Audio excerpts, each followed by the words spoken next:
हाँ तो बच्चों, आज हमारा सेंटर ऑफ मास का लेक्चर नंबर 2 है।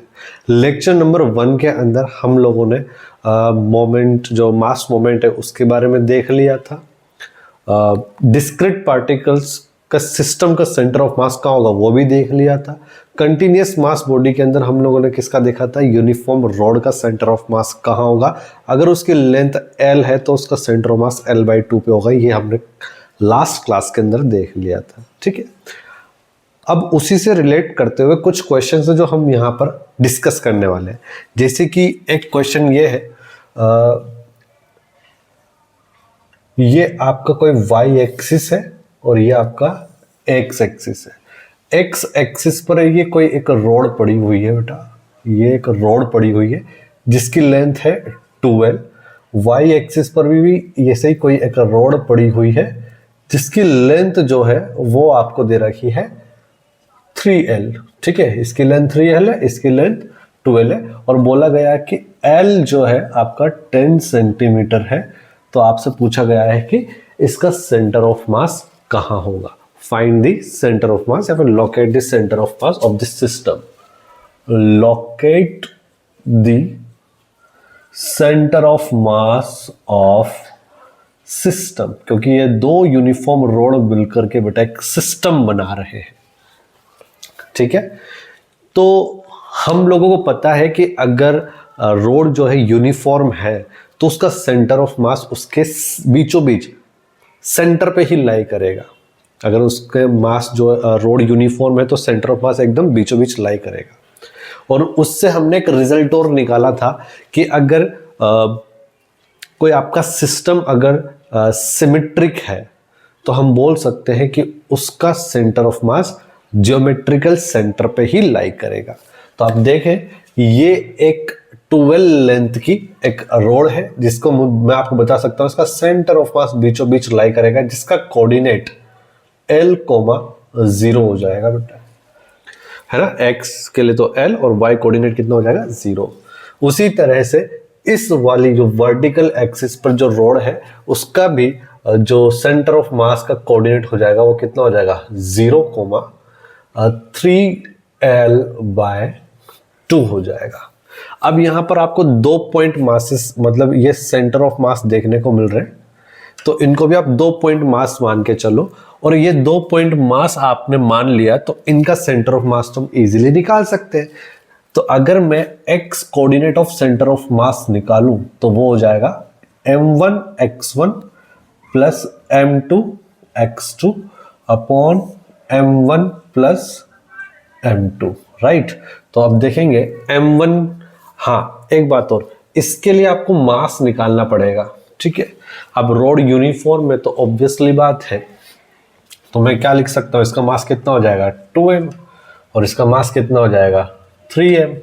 तो क्या हो जाएगा इसका 2m into x coordinate L plus m2 कितना 3m इंटू इसका x कोऑर्डिनेट 0 अपॉन टोटल मास 2m प्लस 3m कितना हो जाएगा 5m। It means x coordinate of centre of mass 2/5 into L। L की वैल्यू हमारे पास कितनी है 10 सेंटीमीटर, तो ये कितना हो गया 4 centimetre. It means x coordinate of ये रोड और ये रोड मिलकर जो सिस्टम बना है उस सिस्टम का सेंटर ऑफ मास पोजीशन का x कोऑर्डिनेट, यानी कि सेंटर ऑफ मास का x कोऑर्डिनेट कितना है 4 सेंटीमीटर। अगर उसी तरह से मैं y coordinate of centre of मास निकालूं तो y coordinate of centre of mass m1/1, m1 कितना है 2m इंटू y1 कितना है भाई 0 प्लस m2 कितना है 3m इंटू y2 कितना है 3L/2 अपॉन टोटल मास 5m, राइट। तो ये हो जाएगा कितना, ये तो हो गया 9mL अपॉन 10 और L की वैल्यू कितनी है 10, तो ये 10 से 10 कैंसिल हो जाएगा और ये एक m से m भी कैंसिल हो जाएगा। तो y coordinate of centre of mass आ गया 9 सेंटीमीटर। 9 सेंटीमीटर। आपको ये बात समझ में आई कि नहीं आई? आई होप कि आपको यहाँ तक बात क्लियरली समझ में तो आ गई होंगी, कोई आपको दिक्कत नहीं हो रही। सेम एक और सवाल जो है जो कि जेई में पूछा गया था, वो वाला सवाल भी कैसा है तो देखते हैं। वो क्वेश्चन है, ये वाई एक्सिस है आपका और ये एक एक्स एक्सिस है, ठीक है, ये वाई एक्सिस है और ये आपका कोई एक रेक्टेंगल है, ठीक है, ये रेक्टेंगल है जिसकी ये वाली लेंथ तो है आपकी ए और ये वाली लेंथ है आपकी बी। आपसे, और ये क्या है बेटा, एक रेक्टेंगल है और आपसे पूछा गया है कि इसका सेंटर ऑफ मास क्या होगा, और इसमें जो गिवन है वो गिवन है कि इसका जो sigma means surface mass density, या फिर आप बोल सकते हो sigma is equal to mass पर यूनिट एरिया। तो जो इसका मास पर यूनिट एरिया गिवन है वो है sigma naught into X upon A into B, और आपसे पूछा गया है locate this centre of mass, इसका find the centre of mass of this rectangular, इस रेक्टेंगल का सेंटर ऑफ मास क्या होगा। तो यहाँ पे बहुत ही आपको थोड़ा दिमाग से काम लेना पड़ेगा, और दिमाग से काम क्या लेना पड़ेगा कि ये कंटिन्यूस मास बॉडी आ गई, और कंटिन्यूस मास बॉडी आ गई तो हम यहाँ पर हम m1 x1 plus m2 x2 वो नहीं लगा पाएंगे। कंटिन्यूस मास बॉडी के लिए तो integration of dm into X upon integration of dm वो वाला फंडा काम आएगा, यानी कि यहाँ पे हमको सेगमेंट लेना पड़ेगा। तो लेते क्या, तो यहाँ से मैं एक x डिस्टेंस दूर गया, और x डिस्टेंस दूर गया तो मैंने एक छोटा सा कट लगाया, फिर x प्लस dx डिस्टेंस दूर जाकर के एक छोटा सा कट और लगा दिया, तो एक पतली सी स्ट्रिप यहाँ पे तैयार हो गई, जिसकी थिकनेस कितनी आ जाएगी, उसकी थिकनेस आ जाएगी बच्चों कितनी, dx। और इसकी लेंथ कितनी है, लेंथ तो ऑलरेडी कितनी है, ये b है, दे रखा है हम लोगों को, ये वाली हाइट जो है ये तो b है, और ये जो थिकनेस है वो कितनी हो गई, dx। अब इस छोटे से स्ट्रिप की अगर मैं बात करूं तो x coordinate of centre of mass जो होगा वो क्या होगा, integration of dm into X upon integration of dm होगा। लेकिन उसके लिए आपको इस छोटी सी स्ट्रिप का छोटा सा मास तो फाइंड आउट करना पड़ेगा। तो छोटा सा मास फाइंड आउट कैसे करेंगे, तो हम लोग निकाल सकते हैं कि जो छोटा सा मास होगा वो क्या होगा, सिग्मा इंटू छोटा सा एरिया, तो सिग्मा इंटू डी ए, और सिग्मा तो हमारे पास दे रखा है कितना, sigma not x upon A B into इस छोटी सी स्ट्रिप का छोटा सा एरिया कितना होगा, b इंटू डी एक्स। ये b इंटू डी एक्स हो जाएगा और b से b कैंसिल हो जाएगा, तो यहाँ पे छोटा सा मास जो dm आया वो कितना आया, sigma naught into X upon a into D x, ये आ गया। अब मैं इसके अंदर वैल्यूज पुट करता हूं और आंसर निकालने की कोशिश करता हूं, तो देखिएगा बच्चों, वैल्यू पुट करता हूं और आंसर निकालने की कोशिश करता हूं। तो ये हो गया इंटीग्रेशन ऑफ dm, ये रहा। तो सिग्मा नॉट कांस्टेंट और ए कांस्टेंट, उसको बाहर निकाल दो, सिग्मा नॉट अपॉन ए, ये कांस्टेंट है बाहर निकाल दिया, x इंटू डी एक्स, और ये वाला x ऑलरेडी है, into X upon integration of dm, integration of dm। तो यहां पर dm तो ये रहा, तो इंटीग्रेशन ऑफ dm की जगह लिख दूंगा क्या, ये आ जाएगा sigma not x upon, sorry डिग्मा dm की जगह sigma not x upon A, ये आ गया a इंटू डी एक्स। ठीक है बच्चों, ये तो बात क्लियर है। एक काम करते हैं, ये तो सेम ऊपर वाला आ गया, तो कहीं गड़बड़ी कर रहे हैं क्या हम, नहीं सही है। तो ये हो गया बेटा, तो सिग्मा नोट ए से सिग्मा नोट ए कैंसिल हो गया, तो यहां पे integration of x square D x upon integration of x into D x. यहां पर x वेरी करेगा 0 से लेकर के कहां तक, आपको लास्ट वाली स्ट्रिप तक सॉल्व करना पड़ेगा, मतलब लास्ट वाली स्ट्रिप यहां पे आएगी, तो x की वैल्यू 0 से लेके a तक, ये इसकी लिमिट हो जाएगी। और यहां पर भी 0 से लेके a इसकी लिमिट हो जाएगी। x स्क्वायर का इंटीग्रेशन जो होगा वो x क्यूब अपॉन 3 होगा, और यहां पे x वेरी करेगा 0 से लेके a, और यहां पर x का इंटीग्रेशन x स्क्वायर बाई 2 होगा, वेरी करेगा 0 से लेके a, राइट। तो सोल्व करते हैं। ठीक है बच्चों, तो ये हो जाएगा a cube upon 3 into A square by 2 चला जाएगा ऊपर, बेटा ये एक a स्क्वायर से a स्क्वायर कैंसिल, तो हमारे पास आया 2a बाय 3। तो x coordinate of centre of mass जो हमारे पास आया 2a बाय 3। और अगर कोई समझदार बच्चा होगा तो y coordinate of centre mass तो वो डायरेक्ट लिख देगा, y coordinate of centre of मास। बेटा ये जो है आप सिमेट्रिक सिस्टम इसको मान सकते हैं, तो इसके बीचों बीच जो बच्चे ने इसको सिमेट्रिक सिस्टम मान करके सॉल्व करने की कोशिश करी तो उसका आंसर गलत ही आएगा। अगर मैं इसकी बात करूं y coordinate of centre of mass, तो बेटा y coordinate of centre of mass तो इसके बीचों बीच ही आएगा। तो y coordinate of centre of mass तो कितना आने वाला, b/2 आना तय है। तो ये इसका आपका आंसर होगा। इस रेक्टेंगल प्लेट का जो पोजीशन ऑफ सेंटर ऑफ मास होगा उसका x coordinate 2a/3, y coordinate of centre of mass is b/2। अगर ये आपको दिक्कत हो रही तो आप बेटा y coordinate of centre of मास भी ऐसे निकाल सकते हैं। आपकी इच्छा है तो मैं आपको निकाल के यहाँ पे बता सकता हूँ। आई थिंक कि आपको यहाँ तक कोई दिक्कत नहीं हुई होगी। अब जो है y coordinate of centre of मास भी मैं आपको यहाँ पे निकाल के दिखाता हूँ। तो y coordinate of centre of mass क्या होगा चेक करते हैं। y coordinate of centre of मास के लिए मुझे थोड़ी सी जगह चाहिए होगी, तो मैं इसको यहाँ पे इसको रब कर देता हूँ। तो y coordinate of centre of mass निकालने के लिए भी आपको यहाँ पे एक छोटा सा फिर से एक सेगमेंट लेना पड़ेगा।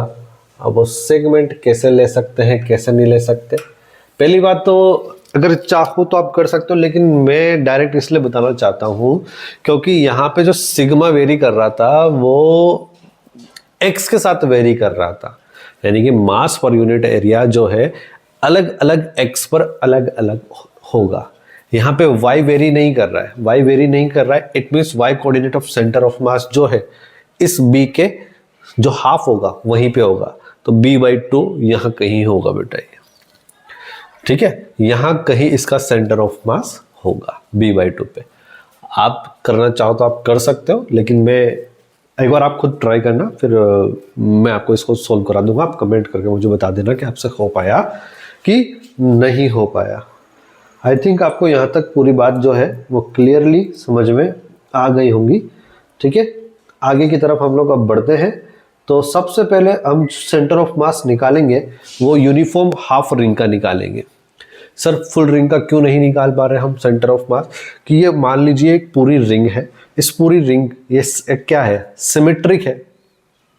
इस एक्सिस के अबाउट आप देखो ये क्या है सिमेट्रिक है, आप समझ तो सकते हो ना सिमेट्रिक सिस्टम क्या होता है, सिमेट्रिक बॉडीज क्या होता है। सिमेट्रिक बॉडी का सेंटर ऑफ मास हमेशा उसके जियोमेट्रिक सेंटर पे ही लाई करेगा। बस कंडीशन ये होनी चाहिए कि मास डिस्ट्रीब्यूशन क्या होना चाहिए, यूनिफॉर्म होना चाहिए।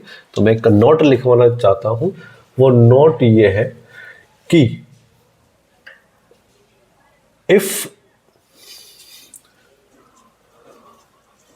सिस्टम इज सिमेट्रिक, अब सिस्टम क्या है सिमेट्रिक है, and mass distribution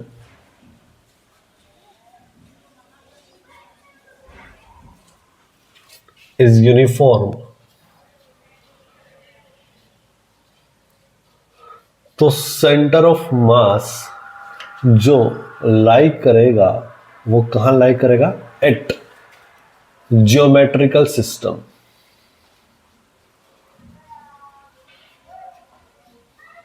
sorry eight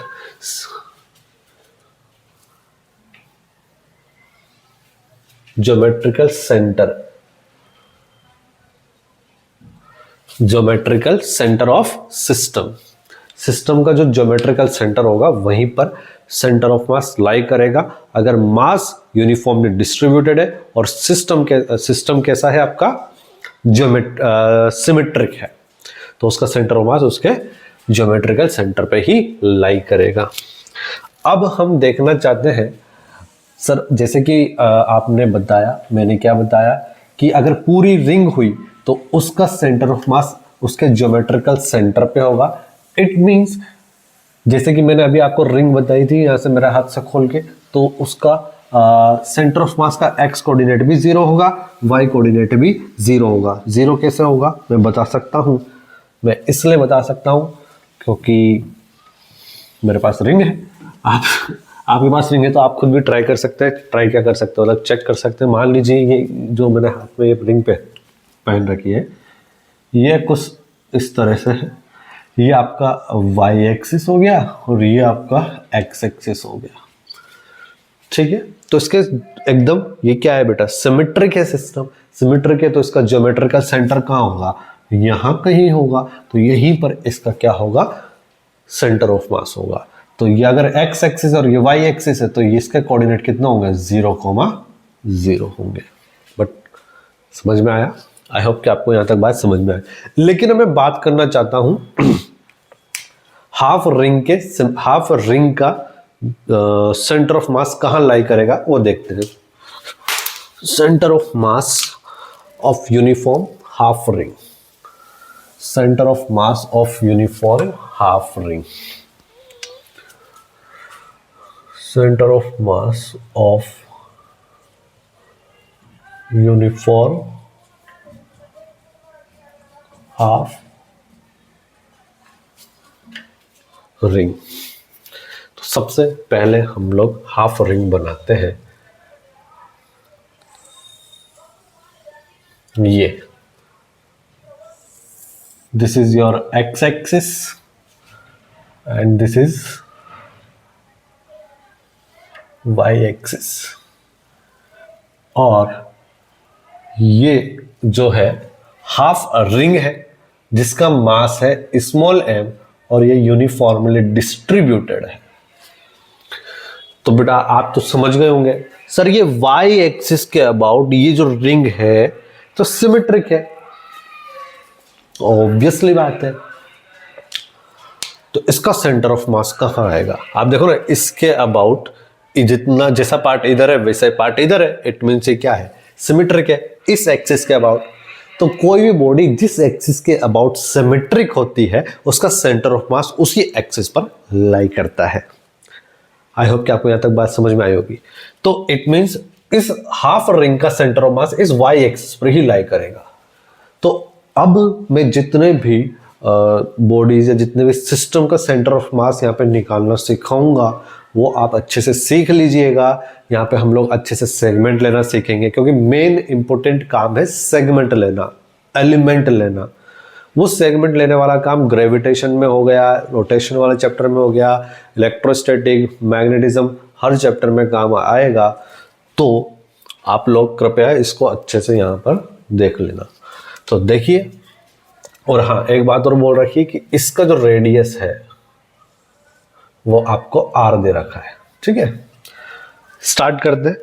तो सबसे पहले आप एक थीटा एंगल पर एक छोटा सा कट लगाएंगे। ये कट लगा दिया बेटा थीटा एंगल पे। फिर theta plus D theta angle पे एक छोटा सा कट और लगाएंगे। ये छोटा सा कट और लगा दिया। तो ये वाला एंगल तो कितना हो गया, डी थीटा हो गया। ये लेंथ है, ये तो इसका रेडियस आर ही होगा। और इसके दो कंपोनेंट हो जाएंगे। ये वाला जो होगा आर कॉस थीटा हो जाएगा, this is your r cos theta. और ये वाला जो वर्टिकल कंपोनेंट होगा ये हो जाएगा आपका r sine theta, this is your r sine theta. तो जब भी सेगमेंट लेते हैं तो सेगमेंट को ही थोड़ा ध्यान रखें, बाकी सब कुछ भूल जाइए। तो इसके जो कोऑर्डिनेट होंगे इतने से पार्ट के, पहली बात तो इसकी लेंथ लिख लेंगे अपन। ये लेंथ कितनी हो जाएगी, ये लेंथ हो जाएगी r इंटू डी थीटा। ये बेटा हम लोग पहले बेसिक मैथमेटिक्स में सीख लिया था कि s is equal to r into theta होता है। s मतलब यहाँ पे आर्क होता है, r मतलब रेडियस और थीटा मतलब एंगल। तो ये जो आर्क है इतना सा, ये आर्क की लेंथ हम क्या लिख सकते हैं, r इंटू थीटा। तो r तो ये रहा और ये वाला एंगल कितना है, डी थीटा, तो r डी थीटा ये लेंथ है। यहां से लेके यहां तक की लेंथ है r डी थीटा। और इसके जो कोऑर्डिनेट होंगे वो क्या हो गया, x कोऑर्डिनेट तो हो गया r cos theta, y coordinate हो गया r sin theta. Clear, okay. अब ये जो छोटा सा आपने कट लगाया, इस छोटे से कट का मास भी लिख लेते हैं। तो इस छोटे से कट का छोटा सा मास आएगा। लेकिन मैं एक बात बता दूं, इसके लिए हम क्या डिफाइन करते हैं, इसके लिए हम लैम्डा डिफाइन करते हैं। Lambda it means mass per unit length. इसका मास है स्मॉल m और लेंथ कितना होगा, अगर पूरी रिंग होती तो उसकी लेंथ होती 2 पाई r, हाफ लेंगे तो हाफ रिंग है तो पाई r, m upon pi r। तो मैं देख सकता हूं छोटा सा मास हो जाएगा is equal to lambda into छोटा सा length dl। So dm is equal to lambda, lambda means m upon pi r into छोटी सी लेंथ जो हो जाएगी वो कितनी है, r इंटू डी थीटा। तो r से r कैंसल, तो छोटा सा मास जो आपने एलिमेंट लिया है ना, इसका छोटा सा मास हो जाएगा m upon pi into d theta. और जैसे ये हुआ तो बेटा मैं एक काम और कर सकता हूं, क्या,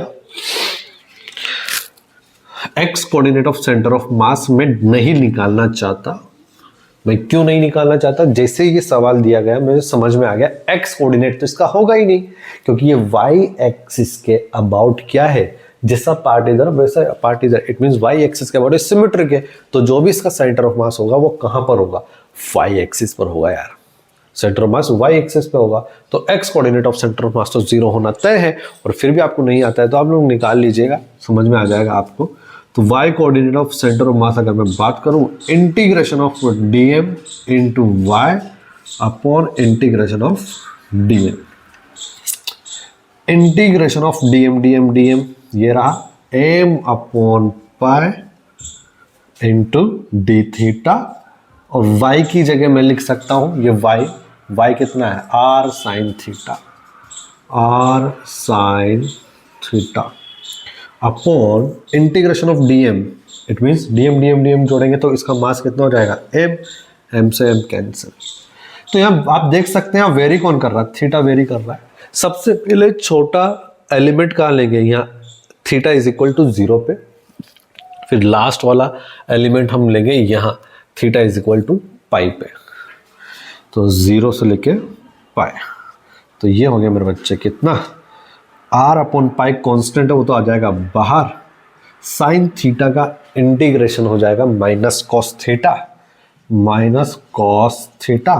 तो थीटा वेरी कर रहा है फ्रॉम 0 टू पाई, ये हो जाएगा r upon pi minus cos pi minus minus plus cos 0।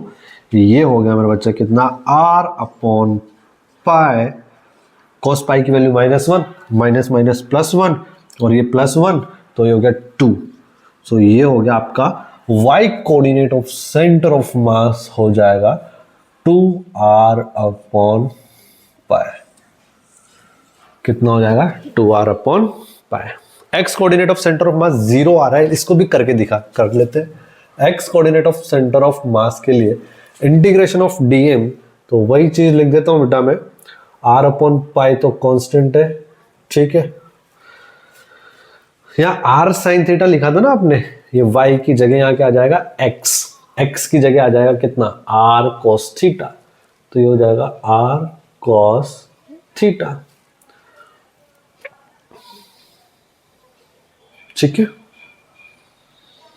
O R upon पाई नहीं बेटा, ये है M upon pi r cos theta into d theta upon M से एम कैंसिल, वही r upon pi cos theta का integration हो जाए sine theta. तो साइन थीटा में थीटा वेरी करेगा 0 से लेके पाई, तो इसको लिख सकते हैं आर अपॉन पाई, ये हो जाएगा sine pi minus sine 0, sine pi की वैल्यू भी 0, साइन 0 की value 0, 0 into r upon pi कितना हो जाएगा 0। इट मीन्स हम बोल सकते हैं x coordinate of centre of मास कितना होगा 0। समझ में आया कि नहीं आया? आई होप कि आपको समझ में आ गया होगा।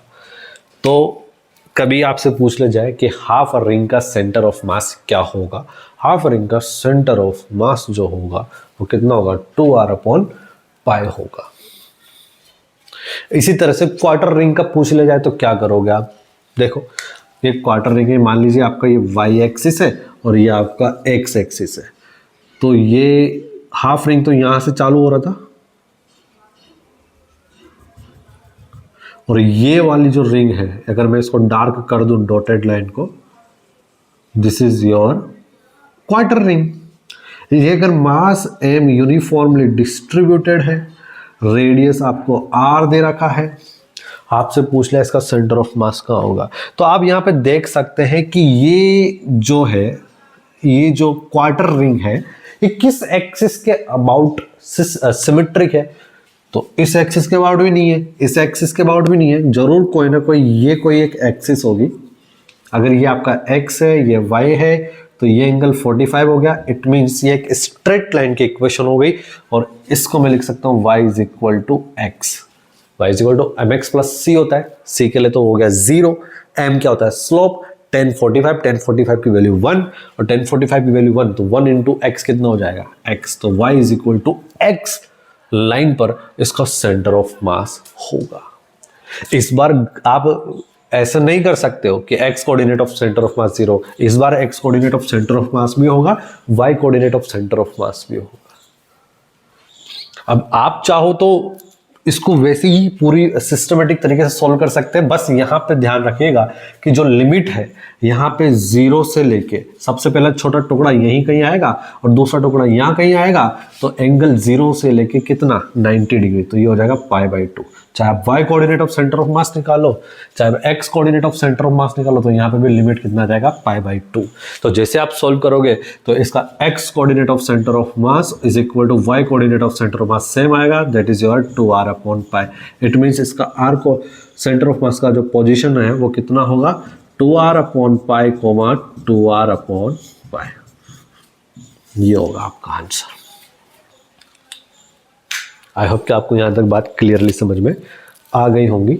मैं इंक भर लेता हूँ इसके अंदर जब तक और इसको रब भी कर देता हूँ, तो देखिएगा बच्चों। अब जो हम लोग बात करेंगे बच्चों centre of mass of uniform half disc की बात करेंगे।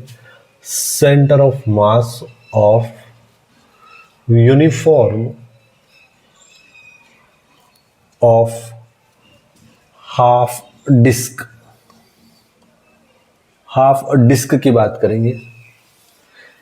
कैसे करते हैं कैसे नहीं करते हैं अच्छे से सीखिएगा, आपको हर चीज समझ में आएगी।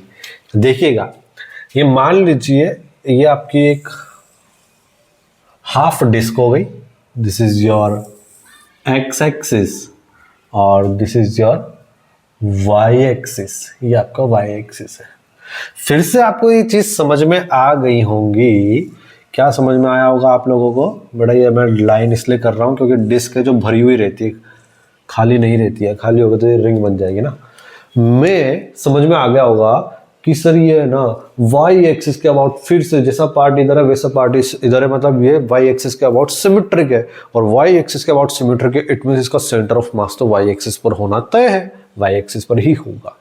X coordinate of centre of mass का 0 है। आप अभी कैलकुलेट भी करेंगे, देखना y coordinate of centre of mass आएगा, हमको तो मतलब है y coordinate of centre of mass. तो देखिए इसका मास तो आपको ऑलरेडी गिवन है, इसका मास गिवन है m जो कि यूनिफॉर्मली डिस्ट्रीब्यूटेड है और रेडियस आपको r दे ही रखा है। ये रेडियस आपको r दे रखा है, ठीक है। डिस्क के लिए मैं डिफाइन करता हूं, लैम्डा डिफाइन नहीं करूंगा बेटा, मैं डिफाइन करूंगा लैम्डा सिग्मा। सिग्मा तो सरफेस एरिया के लिए और वॉल्यूम के लिए रो, तो ये तो एरिया निकलता है इसका। इसके लिए मैं डिफाइन करूंगा sigma. Sigma is equal to mass पर यूनिट एरिया। तो मास m अपॉन एरिया। अगर पूरी डिस्क होती तो इसका एरिया होता पाई आर स्क्वायर, और अगर हाफ डिस्क है तो उसका एरिया हो जाएगा pi are square by 2। Pi are square by 2, तो 2 तो चला गया ऊपर, 2m upon pi are square. Right, समझ में आया होगा। फिर से मैं एक काम करता हूं, मैं एक किसी एंगल थीटा पे एक छोटा सा कट लगाता हूं, ये लगा दिया। फिर थीटा प्लस डी थीटा पे एक और कट लगाता हूं, तो ये एंगल हो जाएगा डी थीटा। और ये जो आपका छोटा सा पार्ट बना है, छोटा सा जो एलिमेंट आया है, ये हो जाएगा आर डी थीटा। अब एक बात ध्यान रखना बच्चों, एक बात ध्यान रखना, बहुत सारे बच्चे इसको ऐसे ही सॉल्व करने की कोशिश करते। मैं आपको पूरा बताऊंगा कहाँ गलत होगा कहाँ सही होगा, है ना। करते हैं पहले ऐसे, जो बच्चे जैसे सॉल्व करने की कोशिश करते वैसे सॉल्व करते हैं। ये हो गया R D theta.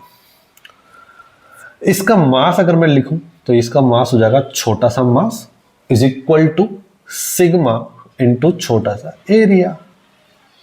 Right, this is sigma कितना हो जाएगा 2m upon pi are square into अब छोटा सा एरिया। ये तो आपने एक लेंथ लिखी है, ये तो आपने एक लेंथ लिखी है आर डी थीटा, जो है छोटी सी लेंथ। और ये जब हम लैम्डा यूज करते हैं, रिंग यूज करते हैं, उसके लिए काम आती है। छोटा सा एरिया थोड़ी ना है।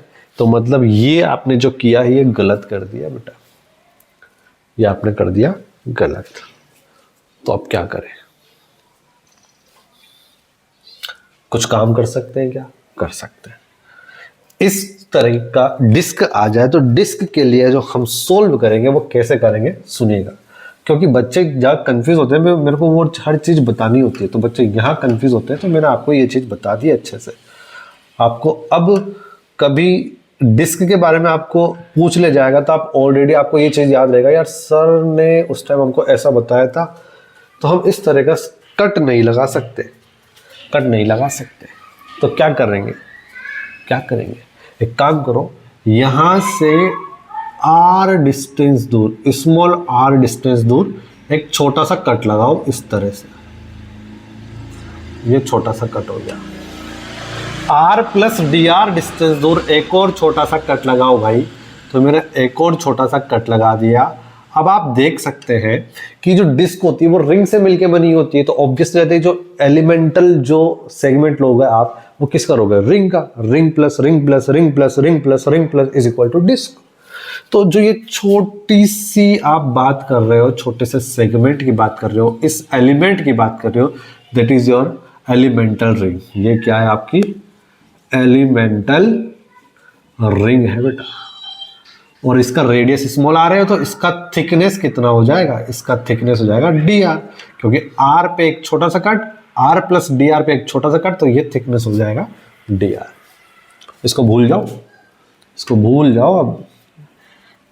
अब आपने छोटा सा कट लगा दिया तो इसको याद रखो, बाकी सब कुछ भूल जाओ, बाकी सब कुछ भूल जाओ। इस हाफ रिंग का सेंटर ऑफ मास कहाँ होगा, इसके यहां कहीं होगा, जिसका कोऑर्डिनेट को मैं आराम से लिख सकता हूं, क्या 2r अपॉन पाई, सॉरी बेटा x कोऑर्डिनेट तो 0 था, तो 0, 2r अपॉन पाई। बेटा इस बार मैंने पाई रेडियस स्मॉल r लिया है, वहां पे मैंने कैपिटल R लिया था, क्योंकि वहां पे हमने पूरी रिंग का निकाला था। तो यहाँ पे एक छोटी सी रिंग है जिसका रेडियस कितना है, स्मॉल r है, तो यहाँ पे 2 स्मॉल r अपॉन पाई आएगा। क्लियर, ओके, यहां तक बात हो गई। अभी छोटा सा मास लिखना चाहते हैं सर, लिख सकते हैं ना, छोटा सा मास क्यों नहीं लिख सकते। तो इसका जो छोटा सा मास आएगा वो आएगा सिग्मा इंटू छोटा सा एरिया। सिग्मा कितना है, sigma 2m upon pi are square into छोटा सा एरिया। इस रिंग का मैं एरिया लिखना चाहूं तो वो होता है लेंथ इंटू थिकनेस। तो लेंथ कितनी हो जाएगी, 2 पाई आर का हाफ, ये हो जाएगा pi small r into thickness कितना है डी आर। पाई से पाई कैंसिल हो जाएगा, तो जो छोटा सा मास मैं लिखना चाहूं तो वो हो जाएगा 2m upon capital R square into R dot. मजा आएगा यार अपने को। तो मैं y axis of centre of मास निकालना चाहूंगा। x एक्सिस पर मुझे कोई मतलब नहीं है क्योंकि मुझे पता है उसका कितना आने वाला है। x coordinate of centre of मास 0 आने वाला है। y coordinate of centre of mass निकालने के लिए एक ही तरीका पता है हमको, integration of dm into x upon integration of dm। तो बेटा मैं लिखूं तो लिख दो, तो dm कितना हो जाएगा 2m upon capital R square, तो कांस्टेंट हो गया इंटीग्रेशन r डॉट dr। अब आपने जो कोऑर्डिनेट, ये तो हो गया r डॉट dr, ठीक है। अब ये जो आप x लिख रहे हो, सॉरी बेटा यहाँ x नहीं आएगा, y कोऑर्डिनेट लिख रहे हैं तो यहाँ आया y, तो ये y है। तो ये y कितना है बेटा, यहाँ पे देखो ये 0, x कोऑर्डिनेट तो 0, y कोऑर्डिनेट कितना हो गया 2r अपॉन पाई। क्लियर है ना। तो ये आ जाएगा 2 small r upon pi upon integration dm, यानी कि टोटल मास m से m कैंसिल। यहाँ पे स्मॉल r वेरी कर रहा है, स्मॉल r वेरी करेगा। सबसे छोटा सेगमेंट आप small r is equal to 0 पे लोगे और सबसे लास्ट वाला सेगमेंट आप यहां लोगे, small r is equal to capital R। तो ये हो जाएगा 0 टू कैपिटल R, राइट। तो मैं y coordinate of centre of मास निकालना चाहूं, सो 2 upon capital R square into, और ये पाई बाहर आ जाएगा तो ये अपॉन पाई, ये 2 एक और बाहर था तो इंटू 2 भी हो जाएगा, इंटू ये हो जाएगा R स्क्वायर का इंटीग्रेशन R क्यूब अपॉन 3, तो नीचे आ जाएगा इंटू 3, और स्मॉल r की जगह क्या लिख सकता हूँ कैपिटल R, सो ये R क्यूब।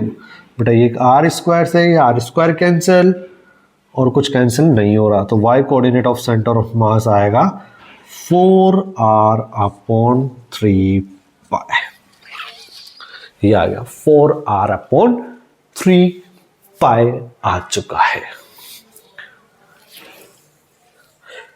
क्लियर है ना, पक्का ना। चलो अब हम बात करते हैं x coordinate of centre of मास की बात करें तो x coordinate of centre of मास कैसे लिखे, वो तो हमको पता है 0 आना तय है, लेकिन फिर भी सॉल्व करते हैं। x coordinate of centre of mass integration of dm ये रहा, सो 2m upon r square into r dr into x, यानी कि उस रिंग का जो आपने छोटा सा एलिमेंटल रिंग लिया है उसका x कोऑर्डिनेट 0, तो ये 0 अपॉन टोटल मास m। तो सोल्व कर लोगे तो x coordinate of centre of मास कितना आएगा बेटा 0 आएगा, 0 आएगा, ठीक है। समझ में आया कि नहीं आया? आई होप कि आपको ये बात तो क्लियरली समझ में आ गई होगी, ठीक है। अब हम नेक्स्ट जो है आगे की तरफ देखते हैं, centre of mass of uniform half hollow sphere.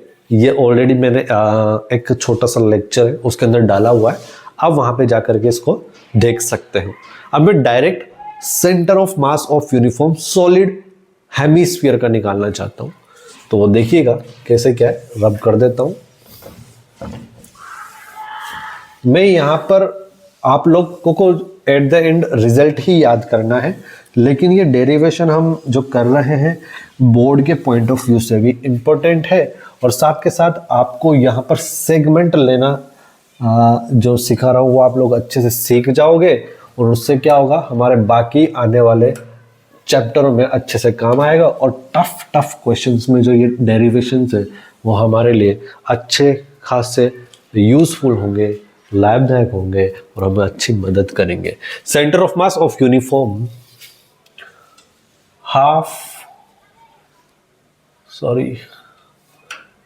किसकी बात कर रहे हैं हम?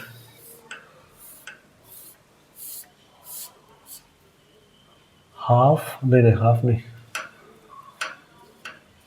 Centre of mass of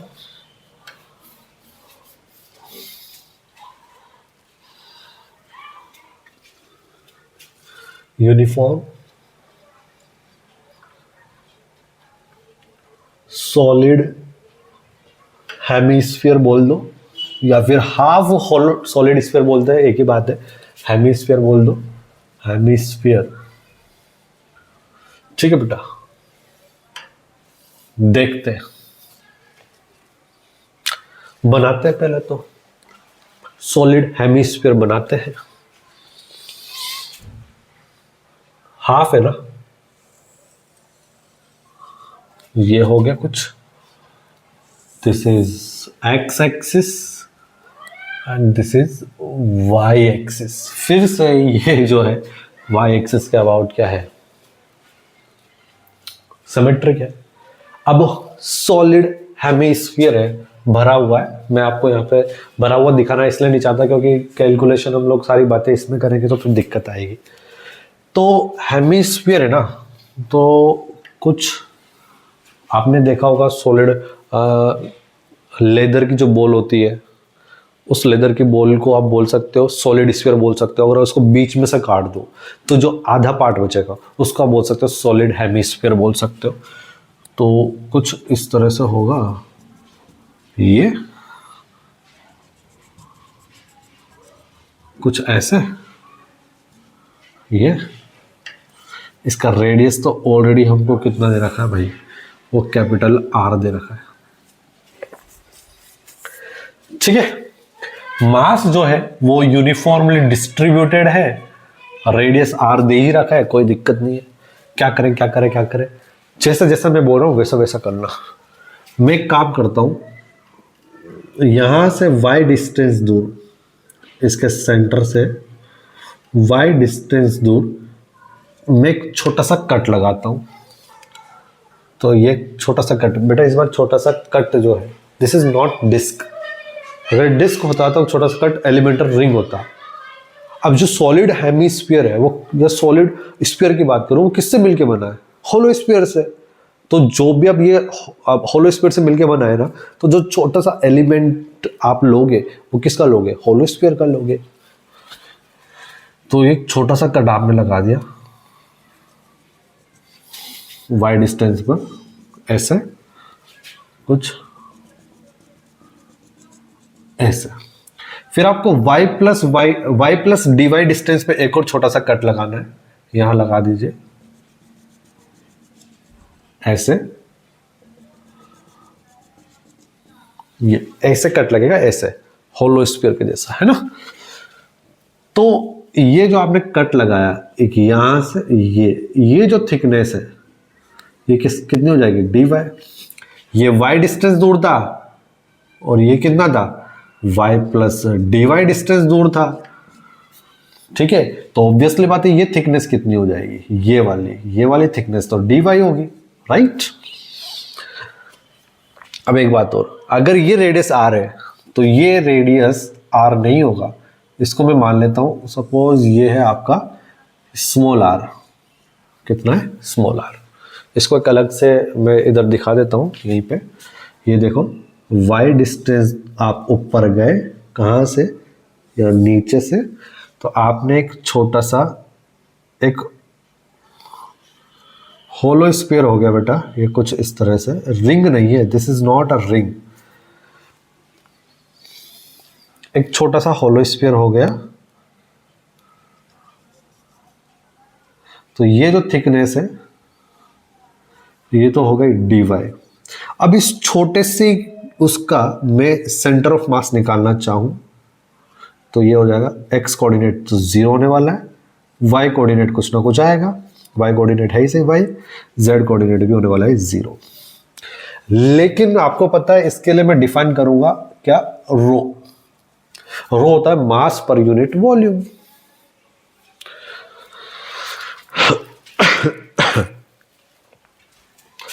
mass पर यूनिट वॉल्यूम।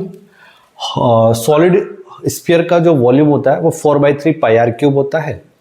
तो हाफ का कितना हो जाएगा, 2/3, तो 3 चला गया ऊपर, pi capital are cube, right.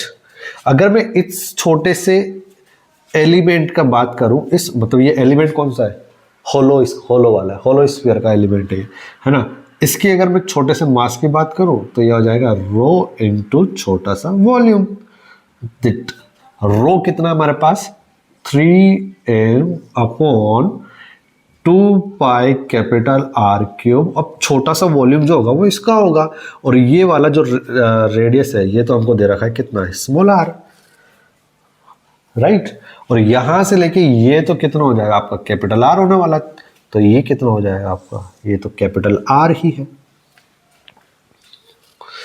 ठीक है भाई। अब यहाँ पे यानी कि स्मॉल r वेरी कर रहा है यार बहुत ज्यादा। तो देखो छोटा सा वॉल्यूम कितना होगा, अब छोटा सा वॉल्यूम एरिया इनटू थिकनेस। तो अगर मैं इसके एरिया की बात करूं, इस हॉलो स्फीयर के एरिया की बात करूं, तो आप मुझे बताओ क्या होगा। देखो मैं आपको बता दूं, पहले हमने बात करी थी डिस्क में, तो वहां पे हमने डिफाइन किया था सिग्मा। अब यहाँ पे हम सॉलिड स्फीयर की बात कर रहे हैं, तो हम यहाँ पे डिफाइन क्या करेंगे, रो डिफाइन करेंगे। अब रो डिफाइन करेंगे तो आप यहाँ पे जो वॉल्यूम आएगा वो भी कितना आएगा, छोटा सा वॉल्यूम आएगा। और अगर छोटा सा वॉल्यूम आएगा तो बेटा आपको पता होना चाहिए, तो छोटा सा वॉल्यूम को मैं क्या लिख सकता हूँ, इसका एरिया इंटू इसके थिकनेस। थिकनेस तो मुझे पता है कितना dy है, और इसका जो एरिया होगा आप देख सकते हैं ऐसा कुछ छोटा सा आएगा, तो उसका एरिया हो जाएगा पाई r स्क्वायर, पाई r स्क्वायर, ये स्मॉल r स्क्वायर है ना। और ये स्मॉल r को मैं क्या लिख सकता हूँ पाइथागोरस थ्योरम से, small r is equal to under root के अंदर r square minus y square, pi into small r का स्क्वायर, स्मॉल r का मतलब r square minus y square into, sorry बेटा dy, छोटा सा थिकनेस है dy।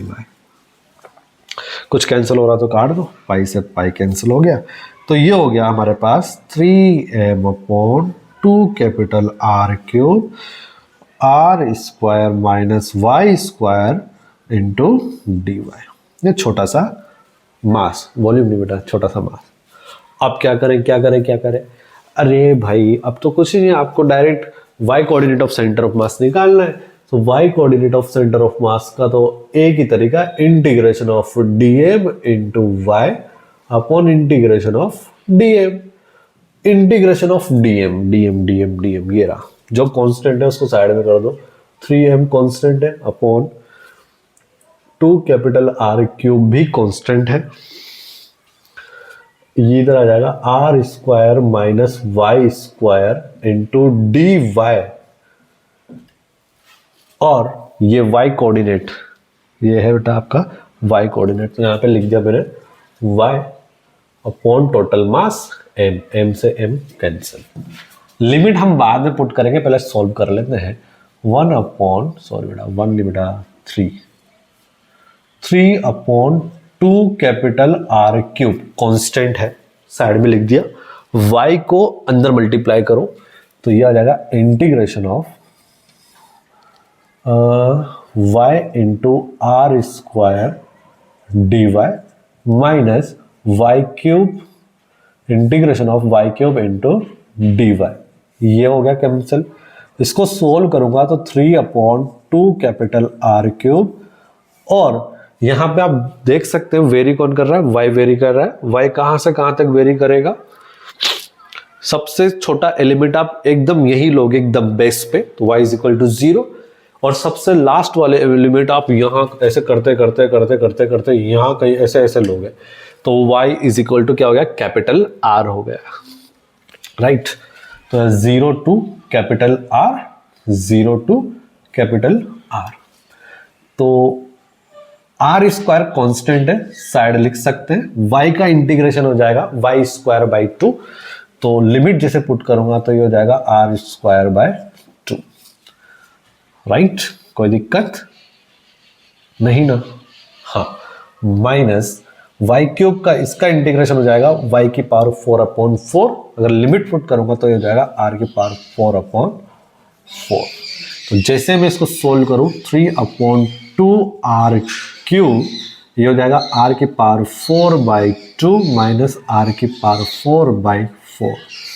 तो ये हो सकता है 3 अपॉन 2 कैपिटल R का क्यूब, आप चाहो तो एलसीएम ले लीजिए 4, 2R 4 माइनस R की पावर 4। तो यहाँ बचेगा ओनली r की पावर 4। तो इसको सोल्व करूंगा तो ये आ जाएगा 3 इंटू आर की पावर 4 अपॉन 8 r की पावर क्यूब। r क्यूब से r cube cancel, it means y coordinate of centre of mass जो आया 3r/8, क्योंकि x coordinate of centre of mass तो 0 है, y coordinate of centre of मास भी क्या आएगा इसका 0 आएगा। 3r/8 यहाँ कहीं होगा बेटा, यहाँ कहीं इस जगह, यहाँ कहीं इसका क्या होगा सेंटर ऑफ मास होगा। आई थिंक आपको यहाँ तक समझ में आ गया होगा, क्लियरली समझ में आ गया होगा। ठीक है, अब हम लोग आगे की तरफ बढ़ते हैं। अब मैं बात करूंगा centre of mass of solid कोन की। ये जो भी मैं सेंटर ऑफ मास निकाल रहा हूं ये आपको याद करने, मैं फिर से बता देता हूं, आपको ये याद रखना है। एग्जाम में तो आपको याद ही रखना है। बाकी मैं फिर से एक बार आपको बोल दूं कि जो डेरिवेशन हो रहा है आपकी सोच को बढ़ाने के लिए करवाया जा रहा है, ताकि आपकी जो सोच है, जो सोचने समझने की शक्ति है वो थोड़ी सी बढ़ जाए, ताकि आने वाले चैप्टर्स में और टफ क्वेश्चन में आपको इतनी दिक्कत नहीं आए। क्योंकि अभी जब मैं इस लेक्चर की बात करूं, इस लेक्चर के स्टार्टिंग में मैंने सबसे पहले एक रेक्टेंगल शेप आपको दिया था जिसका सेंटर ऑफ मास निकालने के लिए कहा था। उसमें भी मैंने क्या किया था,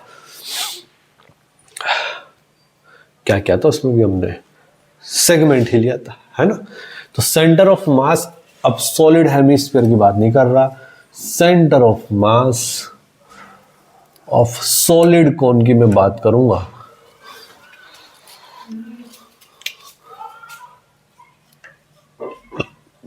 सॉलिड कोन की अगर मैं बात करूं तो कुछ इस तरह से देखिएगा, राइट।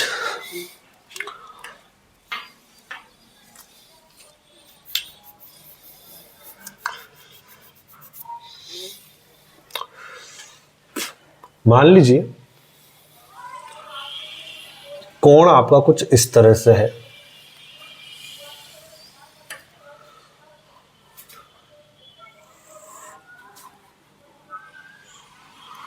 ना।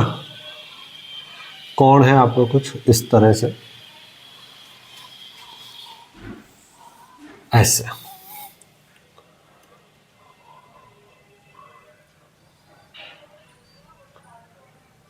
ये आपका एक रेडियस हो गया कैपिटल आर। कोण की जो हाइट है, वो है आपकी कैपिटल एच, सॉरी, ये एंगल थीटा, ये एंगल थीटा। अब ये कैसा है, सॉलिड कोण है भाई, मतलब अंदर से भरा हुआ है। क्या करें। सॉलिड कौन है, तो इसके लिए मैं जो डिफाइन करता हूं वो रो डिफाइन करता हूं, मास पर unit volume. 1/3 pi are square H होता है, तो 3 तो चल जाएगा ऊपर, pi capital R square into इसकी लेंथ कितनी है एच, ये हो गया रो। तो एक काम करो, यहां से y डिस्टेंस आप दूर जाओ, एक छोटा सा कट लगा दो। y plus d y distance और दूर जाओ, एक छोटा सा कट लगा दो। तो ये एक छोटा सा ऐसा कट लगेगा ऐसे, लेकिन वो भरा हुआ है, it means this is elemental disc. मैं आपको अलग से दिखा देता हूं, ये कट और एक ये कट, तो अंदर से भरा हुआ है ना, तो ये दिस इज एलिमेंटल डिस्क। मैं आपको यहां लिख भी देता हूं, एलिमेंटल डिस्क, राइट। ये जो है आपका y है, तो इसका कोऑर्डिनेट कितना है, इसका कोऑर्डिनेट है 0,y,0। ठीक है, राइट बच्चों। ये रेडियस कितना है आपका, स्मॉल r है, अब देखते हैं, सोल्व करते हैं। इसका छोटा सा मास अगर मैं लिखूं तो जो छोटा सा मास आएगा वो आ जाएगा कितना, रो इंटू इसका छोटा सा वॉल्यूम। और रो को मैं लिख सकता हूं 3m upon pi are square h, 3m upon pi are square h into छोटा सा वॉल्यूम। अब जो छोटा सा वॉल्यूम होगा वो इस डिस्क का होगा, डिस्क का volume it means area and thickness, area into thickness. इसका एरिया हो जाएगा pi small are square into उसका थिकनेस कितना है भाई, dy, क्योंकि मैंने y एक डिस्टेंस दूर एक छोटा सा कट लगाया था ना, तो पाई से तो पाई कैंसिल होने वाला है, तो ये छोटा सा मास आ जाएगा 3m upon r square into h into small are square dot dy। But आप देख सकते हैं यहाँ पे y भी वेरी कर रहा है और r भी वेरी कर रहा है, तो दोनों में से एक चीज ऐसी है जिसको आपको वेरी करवाना है और एक को कन्वर्ट करना है, क्योंकि अगर दोनों वेरी करेगा तो हमारा जो कैलकुलेशन है, हमारा आंसर नहीं आ पाएगा। आंसर लाने के लिए एक को कन्वर्ट करना पड़ेगा y के टर्म में, या फिर y को कन्वर्ट करेगा r के टर्म में, जो भी आपकी इच्छा हो। तो मैं r को y के टर्म में कन्वर्ट कर देता हूँ, जिससे क्या होगा कि वेरिएबल एक ही होगा, जिससे हमारा इंटीग्रेशन जो है इजीली हो जाएगा। तो देखिएगा मैं यहाँ पे लिख सकता हूँ, एक ट्राइंगल आपको देखने को मिल रहा है, ये r है तो ये भी क्या होगा r। इस पूरे ट्राइंगल में this small r upon y, small r upon y is equal to, इस पूरे ट्राइंगल में एक कैपिटल R अपॉन एच हो जाएगा, कैपिटल R अपॉन एच। तो स्मॉल r क्या हो जाएगा, capital R upon h into y. देखो y के टर्म में आ गया ना स्मॉल r, जैसे y के टर्म में आया तो आप इसको लिख सकते हो, छोटा सा जो मास होगा इस एलिमेंट का वो हो जाएगा 3m upon r square into h into small r की जगह मैं लिख सकता हूँ capital R square y square upon h square. But एक आर स्क्वायर से आर स्क्वायर कैंसिल, तो छोटा सा मास जो होगा 3m into y square upon h cube होगा। ओ सॉरी बेटा, dy तो लिखा ही नहीं अपन ने, dy ये भी आ जाएगा dy। ये तो छोटा सा मास लिखा है, अभी अपन ने ज्यादा कुछ उखाड़ा नहीं है। अब तो हमारा काम इजी हो गया, अब उखाड़ सकते हैं। कैसे उखाड़ सके, x coordinate of centre of mass तो 0 आना तय है, तो बेटा y coordinate of centre of मास निकालते हैं, क्योंकि आप समझ रहे हो ना, इस एक्सिस के अबाउट जैसा पार्ट इधर है वैसा ही पार्ट इधर है, इट मींस y एक्सिस के अबाउट ये सिस्टम सिमेट्रिक है। तो integration of dm into y upon integration of dm, integration of dm dm dm dm dm ये रहा 3 into m upon h cube into y square, और ये y into dy upon total mass. m से m cancel, variable y है तो सबसे छोटा element y is equal to 0 आप यहां लोगे, और सबसे बड़ा एलिमेंट सबसे लास्ट वाला एलिमेंट आप यहां लोगे। उन सब एलिमेंट की वजह से का y कोऑर्डिनेट आप लिखते जाओगे और उनको ऐड कर दोगे, तो ये रहा। तो y coordinate of centre of mass, तो y वेरी कर रहा है 0 से लेके कैपिटल R तक, तो 0 टू कैपिटल R। तो जैसे मैं इसको लिखूं तो आप देख सकते हैं 3 constant upon h cube constant, ठीक है। y क्यूब का इंटीग्रेशन हो जाएगा y की पावर 4 अपॉन 4, और लिमिट r पुट कर दो तो ये हो जाएगा इनटू r की पावर 4 अपॉन 4। तो y coordinate of centre of mass जो आया 3r की पावर 4 अपॉन 4 h क्यूब। बड़ा हम कहीं गड़बड़ तो नहीं कर दी, मुझे ऐसा क्यों लग रहा है हमने कहीं गड़बड़ कर दी।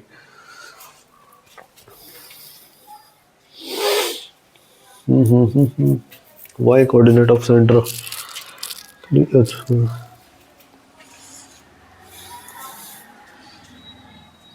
आर स्क्वायर था, ये आर स्क्वायर इंटू एच हो गया। आर स्क्वायर को हमने r square by square upon h square कर दिया तो एच क्यूब आ गया, तो इसमें क्या दिक्कत थी। तो इसमें क्या दिक्कत थी यार?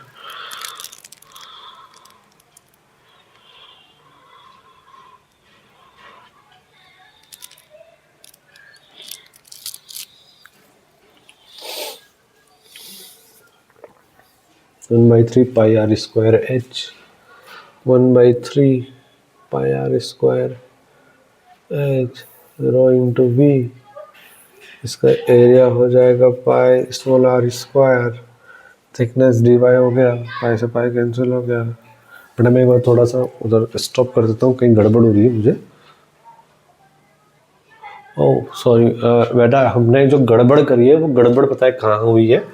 ये y जो है वेरी कर रहा है 0 से लेके r, तो ये है यार 0 से लेके कैपिटल h तक वेरी करेगा ना, तो यहाँ आएगा कैपिटल आपका h आएगा यहाँ पर, और ये h आएगा, तो दिस इज योर h की पावर 4, और अगर ये h की पावर 4 हो गया तो ये तो कैंसिल हो गया h cube, this is your 3h/4। y coordinate of centre of mass of the solid cone, this is 3h/4। कितना बच्चों? 3h/4। आई होप कि आपको यहां तक बात समझ में। अब हम बात करेंगे बच्चों centre of mass of hollow cone. Hollow cone कैसे निकालते हैं, कैसे नहीं निकालते, समझते हैं, है ना। मान लीजिए वापस एक कॉन बनाते हैं बेटा, एक कॉन बनाया, इस बार सॉलिड कॉन नहीं है, इस बार आपका होलो कॉन है। ये आपका y एक्सिस हो गया, अब ये y एक्सिस हो गया, ये रेडियस आपका कैपिटल R है। ये लेंथ जो है बच्चों वो कैपिटल L है, ये लेंथ जो है कैपिटल L है। मास जो है यूनिफॉर्मली डिस्ट्रीब्यूटेड है, small m। Hollow it means अंदर अब कुछ भी नहीं है, अंदर एकदम खाली है। क्या करें, क्या करें? मान लीजिए ये एंगल थीटा है और ये एंगल थीटा है। मैं एक काम करता हूं, स्मॉल l डिस्टेंस दूर, यहां से l डिस्टेंस दूर एक कट लगाता हूं बेटा, ये वाला, ये कट हो गया है ना। l प्लस dl डिस्टेंस दूर एक और कट लगाता हूं, ये कट हो गया, तो ये वाला थिकनेस जो है dl हो गया।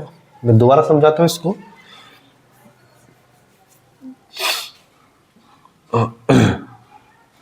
ये स्मॉल l डिस्टेंस दूर एक मैंने कट लगाया, ये वाला, right. L plus dl distance दूर एक और कट लगाया मैंने, ये वाला, ये। तो ये जो थिकनेस हो जाएगी, ये थिकनेस हो गई आपकी dl लेंथ की, राइट राइट। अब ये आप देखिएगा, मुझे ये डिस्टेंस नहीं पता, अगर मैंने ये एंगल थीटा मान लिया तो L का ये वाला कंपोनेंट कितना हो गया, L cos थीटा, और ये वाला कंपोनेंट कितना हो गया, L sin theta. It means इस बार x कोऑर्डिनेट तो हो जाएगा आपका L sin थीटा। एक मिनट रुकिएगा बच्चों,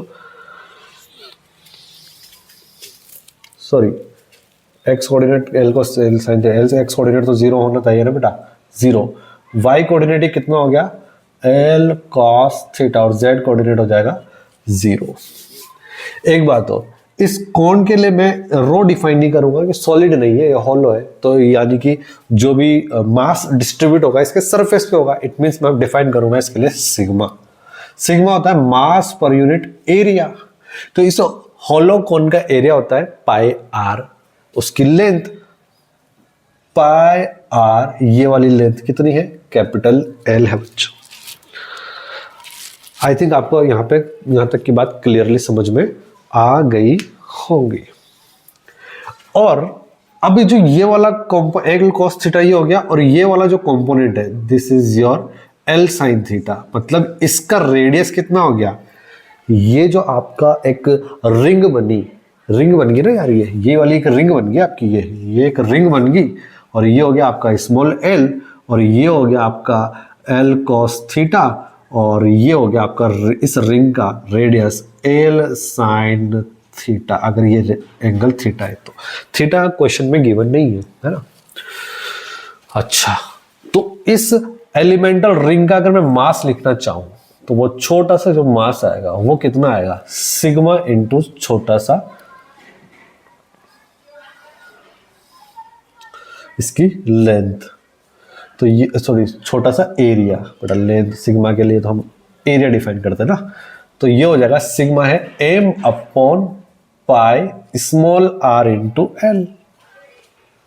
बेटा ये स्मॉल r नहीं है, यहाँ कैपिटल r है क्योंकि ये रेडियस कैपिटल r है, राइट, पाई r, ये आ गया आपका कैपिटल R इंटू ये एरिया, जो ये एरिया होगा इसकी लेंथ इंटू थिकनेस, इसकी लेंथ कितना हो जाएगा 2 पाई r, और r की जगह क्या आ जाएगा L साइन थीटा, सो 2 पाई L साइन थीटा इंटू 2 पाई r हो गया, इंटू थिकनेस कितनी है dl, ये एक L से एक L, एक पाई से एक पाई, तो छोटा सा मास जो होगा वो हो गया 2m upon capital R, constant है, राइट, और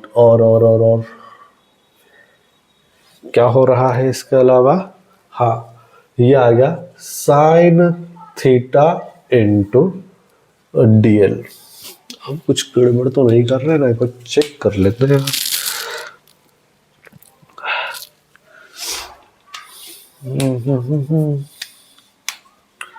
ओह सॉरी बेटा, ये पाई आर कैपिटल एल है, तो यहाँ पर आएगा आपका कैपिटल एल, तो ये स्मॉल एल कैंसिल नहीं होगा, ये एस है, तो यहाँ पे आएगा R into L sine theta D L, ये आ जाएगा L sine theta into D L. अगर मैं बात करता हूं किसका, Y coordinate of centre of mass निकालने का, तो वो क्या हो जाएगा integration of DM, integration of DM ये रहा 2m upon capital R L into L into sine theta into D L, ये तो डीएम हो गया, इंटू वाई, वाई की जगह ये कोऑर्डिनेट, ये वाला coordinate L cos theta into L cos theta, ये हो गया अपॉन टोटल मास, ऐसे m से m cancel, y coordinate of centre of मास हो जाएगा बेटा 2 constant upon r capital L constant, sine theta cos theta भी कांस्टेंट, तो sine theta into cos theta into L square integration of L square dl। अब L very करेगा, देखिएगा छोटा सा तो छोटा टुकड़ा यहाँ पे, सबसे एंड जो आप सेगमेंट लोगे ऊपर तक चले जाओगे, यानी कि ये कितना स्मॉल एल की वैल्यू 0 से लेके कैपिटल एल तक जाएगी, तो 0 to capital L, so 2 upon R L, ये एल क्यूब अपॉन 3 है, तो 3 तो बाहर निकाल दो, नीचे का निकाल दिया, एल स्मॉल एल क्यूब की जगह कैपिटल एल क्यूब आ जाएगा, तो ये कैपिटल एल क्यूब हो गया into sine theta into cos theta, बेटा थीटा तो हमको गिवन नहीं था तो उसको उड़ाना पड़ेगा, एक एल से एक एल कैंसिल हो गया, तो 2 अपॉन 3 इंटू आर, ये एक को मैं लिख दूंगा एल साइन थीटा और एक को लिख दूंगा एल कॉस थीटा, क्योंकि मुझे एल उड़ाना पड़ेगा, है ना। तो इस एल का, इस कैपिटल एल का इस थीटा के अलोंग एल कोस थीटा, अगर इसकी हाइट में h बोल दूं तो ये कितना हो जाएगा, कैपिटल H हो जाएगा, एल कोस थीटा तो आपका कैपिटल H हो जाएगा, राइट, और एल साइन थीटा क्या होगा, ये कैपिटल R हो जाएगा, कैपिटल एल साइन थीटा ये कैपिटल R हो जाएगा, राइट, तो ये हो जाएगा आपका capital R। It means y coordinate of center of mass of hollow cone 2 upon 3 r, ये r ये h ये कैंसल, तो y coordinate of center of mass of hollow cone that is your 2h/3। समझ में आया होगा बेटा आपको, अच्छे से क्लियरली समझ में आया होगा। और ये 2h/3 आया, वो कहां से लिया हमने, नीचे से लिया है। अगर ये पूरी हाइट h है तो नीचे से सेंटर ऑफ मास 2h/3, तो ऊपर से कितना हो जाएगा, h - 2h/3, h - 2h/3, it means h/3। ठीक है, आज की क्लास हम यही समाप्त करते हैं, बाकी जो बातें हम नेक्स्ट क्लास में देखेंगे। Thank you.